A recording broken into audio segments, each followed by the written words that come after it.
This class was a pretty exceptional one in the sense that we've got both theatre and dance students together, which is unusual. And it's one of two sessions, and it's not going to be, let's say, exactly a class that I'm going to give in the theatre track, but I'm going to do something special to bring these two groups together. On the one hand, the dancers who've got more physical agility and experience, and on the other hand, the theatre students who have already worked with me for not very long, but 10 days, but who are more used to particularly working with sound and text. And so what I'm doing in this class is using some playful, ludic kind of exercises to allow them to investigate their voices in a playful way without them worrying about notes from the piano or very specific instructions. So they can enter into their voices. On the one hand, for the theatre students, it allows them to really work with their bodies as they make the sound and investigate the sound through their own bodies. And similarly for dance students who are more used to working with their bodies, it gives them a point of reference that they can move into a little bit more easily than if I just stand them up and play them notes from a piano. So they have something that they feel confident in, which is their own bodies, and then from that they can go into their voices. Obviously what's beginning to happen is that suddenly a student finds out something, or something happens to them, and then we can all look at that, and then we can all learn from that. So a particular student may suddenly make this strange face with a high sound, and the others find that maybe funny or enjoy looking at that, but then I'm going to ask them all to do that. You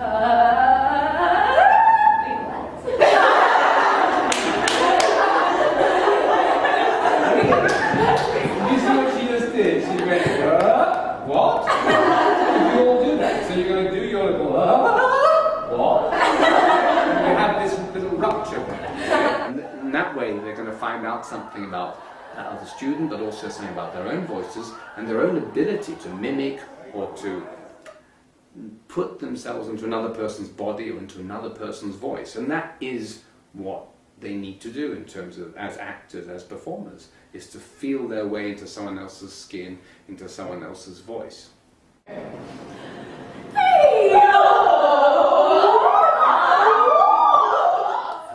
Passing the sound from one person to the other also enables them to play with listening to the other person. They need to be able to listen to what's going on. So although it's playful and ludic, in fact they're having to exercise, their discerning faculties, their listening faculties, and if they don't listen, they're not going to be able to then reproduce it. So although it's playful, it has an undercurrent which is serious.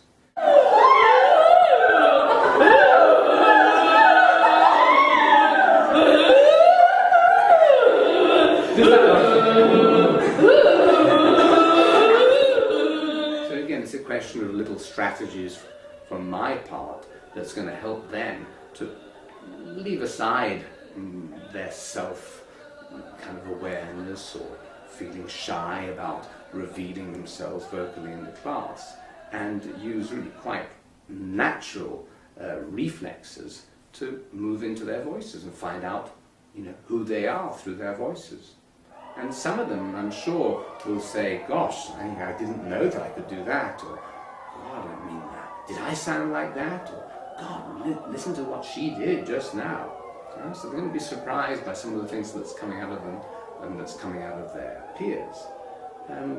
But those surprises are, I think, a good one, especially at this stage in the work. And in terms of this particular class, it's definitely pitched to enable these two groups of students to meet each other and to learn something from each other, and to use the energies that each group has got to bring the class level higher up. Obviously, when I come back to working with the theatre students just by themselves, I'm going to be pursuing a more kind of progressive pathway and taking them through a whole other series of steps. But for this session, it's very much directed towards the meeting of these two artistic and strands, the dancer and the actor.